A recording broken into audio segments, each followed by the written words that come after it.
I've mentioned before on this channel how Nier Automata got me through a really difficult period in my life. It was near the beginning of the pandemic, during lockdown. I had found myself out of a job and isolated from all of my friends. I had no idea what Nier Automata was other than the sexy robot lady game, but people have been recommending it to me for ages and I had nothing else going on, so I bought it. When I first started this game, I was deeply depressed.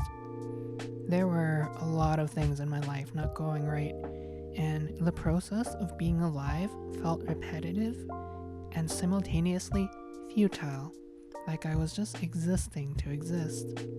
What I didn't expect was that what looks like a weird Bayonetta style game would resonate with me deeply and pull me through that hard time. This was near the beginning of my channel, and I swore that one day I would make a video about it. Well, that day has come. Nier Automata is a 2017 game, a sequel to Nier Replicant, which is itself a spin-off of Drakengard. The game is set in the far future during a proxy war between robotic machines and humanoid androids.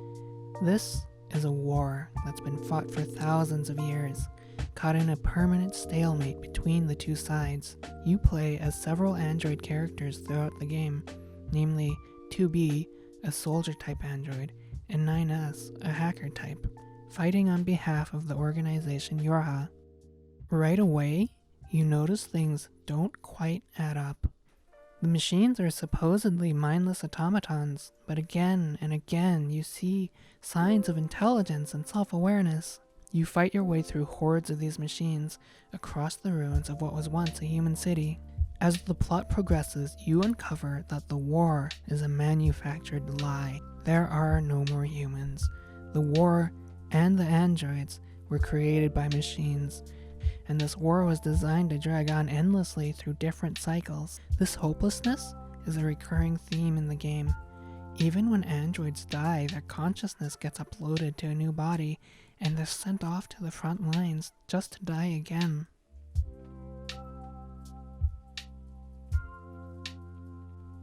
In such a bleak world, the topic of suicide comes up again and again. You see machines become fanatical cultists who think suicide is the only way out. You see these machines darkly labeled as wise machine hanging out near jump-off points where they brood over their own worthlessness. You see a machine so consumed by guilt it chooses to end itself. Everywhere in Nier Automata is a reminder of that world's bleakness, and the dark specter of suicide hangs ever over the setting. But the game does go somewhere with all this darkness, and I think they achieved quite a humanistic work of art in Nier Automata. The themes are ultimately simple, but deeply rewarding. I wanted to discuss the themes and messages of this game, and show why it has touched so many people like myself. Nier Automata was designed by game director Yoko Taro, an interesting man if there ever was one. I want to read to you something that he tweeted out on the topic of suicide. It's a little long, but I think I should read you all of it. I'm reading a translation from an article on Medium, which I will link below. This is a serious topic, so I'm writing this while being sober. For a while now, every so often, through Twitter DMs or the like, I'd get messages like, I was depressed and thinking of dying, but I feel like I've been saved after playing your games. Or, I've always thought about myself as kind of strange and not really fitting in, but now I feel like someone understands me. This isn't exactly my intent when I'm making games, but, well, though it might just have been a coincidence, I'm happy to have helped in some way. While staring at my Twitter timeline late into the night, I do often see streams of messages saying things like, I want to die, or living is just suffering. I don't know if the people who are writing these messages are just messing around, or if they're actually suffering. But I do get the feeling that among my fans, There's a large percentage of people with low self-esteem. Of course, I myself suffer from low self-esteem issues, so it might just be a case of like-minded people summoning each other. Anyway, when I see these tweets saying things like, "I want to die," I'm reminded of something that happened to me more than 20 years ago. I was on a training program for new hires from the company Namco. Part of the program involved us staying over at a facility somewhere. Man, I remember it being pretty fun. It was like a bunch of youngsters doing dumb stuff together. Since there were a ton of girls who were also doing the stayover, I was pretty excited. For the stayover, we shared rooms. Guys would share a room with guys. After a particularly rowdy night, I was settling down to bed. A roommate came up to me with a really dark expression on his face, muttering things like, "I don't know what I'm living for," and "I'm in pain," and "I want to die." I really didn't know what to say. Sure, we were batchmates in the sense that we were both new hires, but I'd only known him for a few days.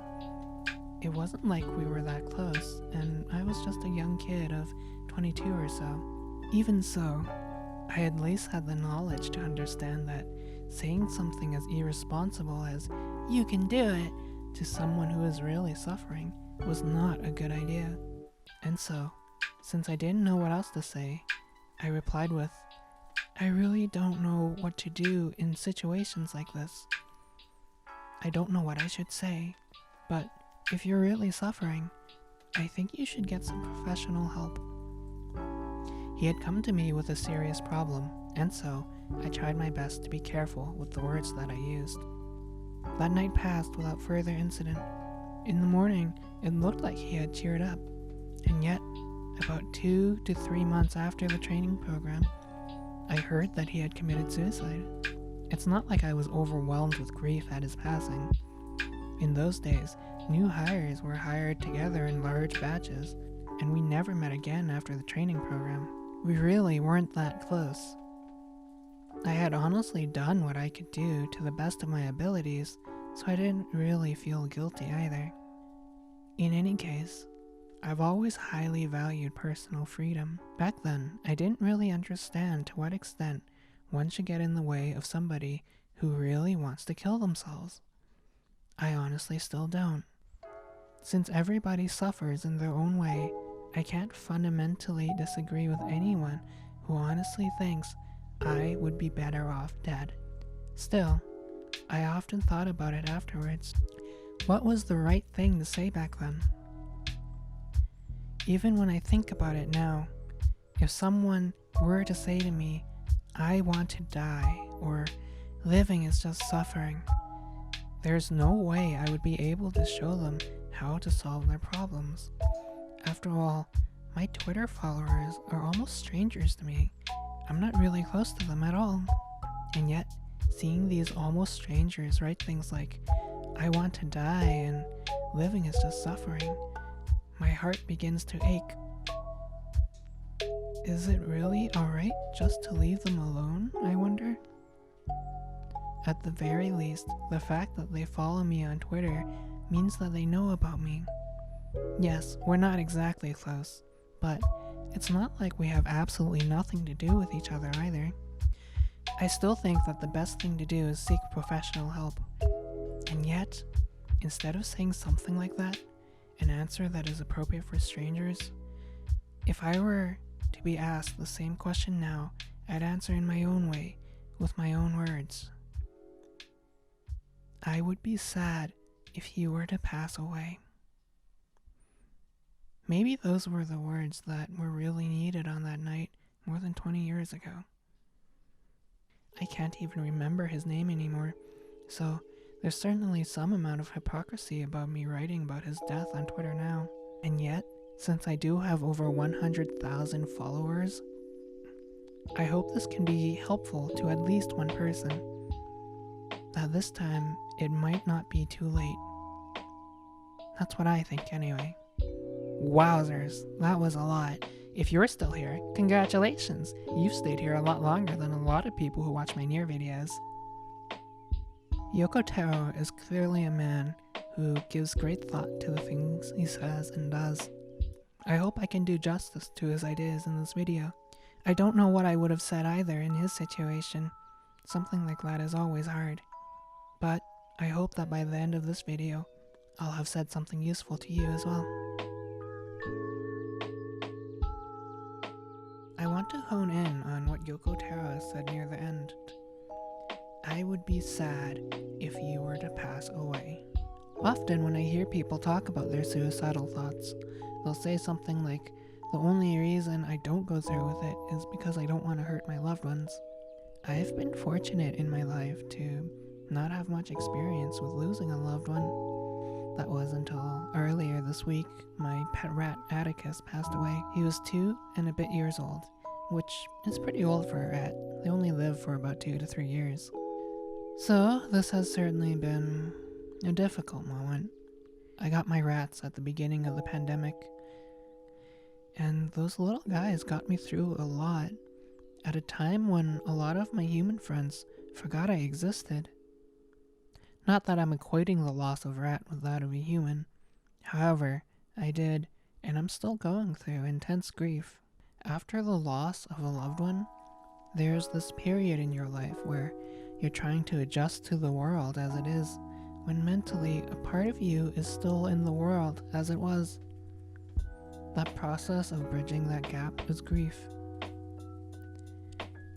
In popular culture, we refer to the 5 stages of grief by Elizabeth Kubler-Ross, commonly understood as denial, bargaining, anger, depression, and acceptance. However, the author never wrote it as stages you had to proceed through in order. On the contrary, grief is chaotic and overlapping and deeply personal to each person. Some moments I feel fine, like I've accepted it, but then I'll see something that reminds me of Atticus and it's back to cry time. Side note, I cry a lot, just like in general. I cried during Independence Day too, so a game like Nier Automata hit like a sack of trucks. What I'm trying to say is, grief is hard on those who survive. In Nier Automata, the android base is destroyed, and with it, the androids lose the ability to back themselves up to another body. 9S and 2B manage to escape the destruction of the Yorha facility, but become separated. 2B struggles across the city ruins. The screen flickers in and out as she becomes more damaged. She's been infected by the machine logic virus, the same one that killed the other androids. A dark countdown begins until she's completely infected. Meanwhile, 9S is desperately trying to find 2B and uses a tracking device to do so. 2B is being hunted by machines, but A2 arrives just in time to finish them off. The virus is finally too much. 2B knows she is dying. In a final moment of clarity, she removes her blindfold. 2B puts her memories into her sword and gives it to A2. 9S arrives just in time to see 2B die, and he mistakenly blames A2. 9S is driven mad by grief. He sets off on a journey of revenge and with every intent of dying at the end of it, so that he can be reunited with 2B. Grief can be a healing process for those who let go, or a destructive one for those who can't. Many of the philosophers I researched for this video considered suicide to only affect the one who did it. But the truth is, suicide hurts many, especially those closest. While in a practical sense, not wanting to hurt your loved ones is about as good a reason as any to not commit suicide, it doesn't feel philosophically satisfying. While looking for a reason that one should not commit suicide, I also had to ask myself, where was suicide, if ever, justified?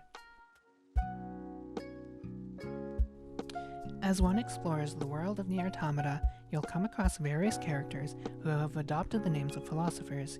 You'll meet Simone de Beauvoir, Blaise Pascal, Marx and Engels, so on and so forth.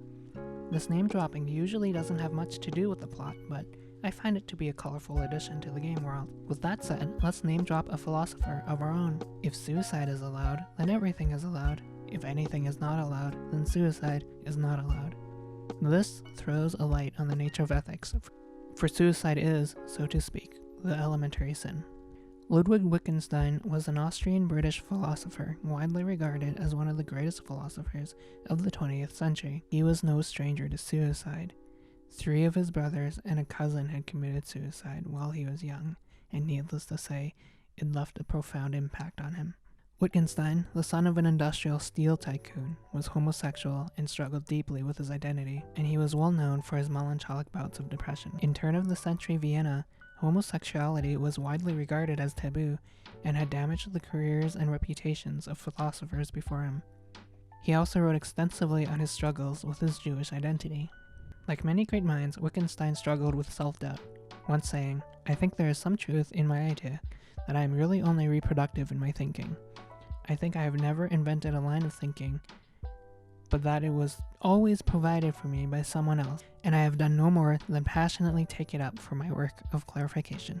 Wittgenstein's friend and collaborator, David Hume Pinsent, with whom he traveled on holidays together, describes Wittgenstein's frequent thoughts of suicide at numerous places in his own diary. In Pinsent's entry for June 1, 1912, he notes that Wittgenstein told him he had suffered from terrific loneliness for the past 9 years, that he had thought of suicide then, and that he felt ashamed of never daring to kill himself. And yet, Wittgenstein never did commit suicide. After his lover David Pinsent died, Wittgenstein had decided to end his life somewhere in the mountains of Austria. Only in a chance encounter with his paternal uncle did he change his mind. Wittgenstein was a prolific writer, a brilliant philosopher, and someone who struggled with suicidal ideation. If he ever did find a philosophical reason for why one should not kill themselves, he never did write it down. As such, I can only surmise he never did find one. Indeed, Schopenhauer, who greatly influenced Wittgenstein's thoughts, once remarked, "They tell us that suicide is the greatest act of cowardice, that suicide is wrong, when it is quite obvious that there is nothing in the world to which every man has a more unassailable title than to his own life and person." At the end of his life, Wittgenstein said simply to tell his loved ones that he had lived an excellent life.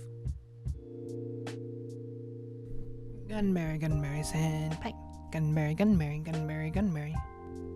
Suicide in Nier Automata comes about when one can no longer cope with their situation. Partway through the game, you come upon an unusual village, populated by non-hostile machines, who even wave white flags to signal their harmlessness. The village is led by a machine named Pascal, an unusually philosophical machine, who becomes an important ally. The village is attacked later on, and Pascal flees with the village children. Pascal and A2 leave briefly to confront the hostile machines, but upon returning, find that the children have all committed suicide. Machines are not programmed to feel fear. Pascal, believing fear could help the children stay safe, taught them how to feel fear, and it was in their fear that they chose to take their own lives rather than surrender to the advancing machines. For people facing the prospect of a difficult life, suicide can seem like the right answer. Loss can be a catalyst for suicide. Loss of a loved one, but even loss of other things. Loss of a career, loss of health, loss of hope for a better future.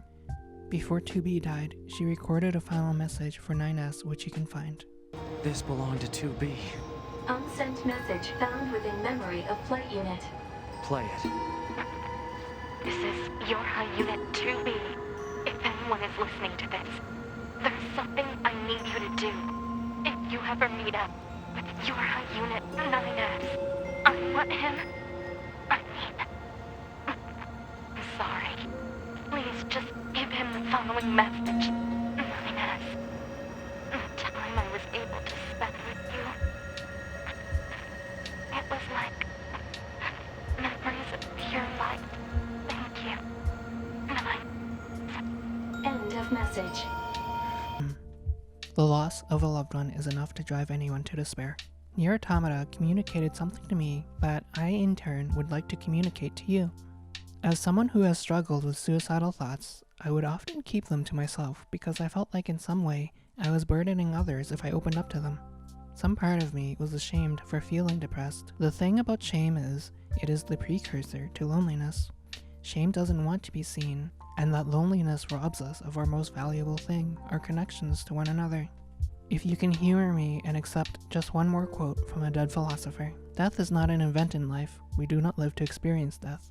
If we take eternity to mean not infinite temporal duration but timelessness, then eternal life belongs to those who live in the present."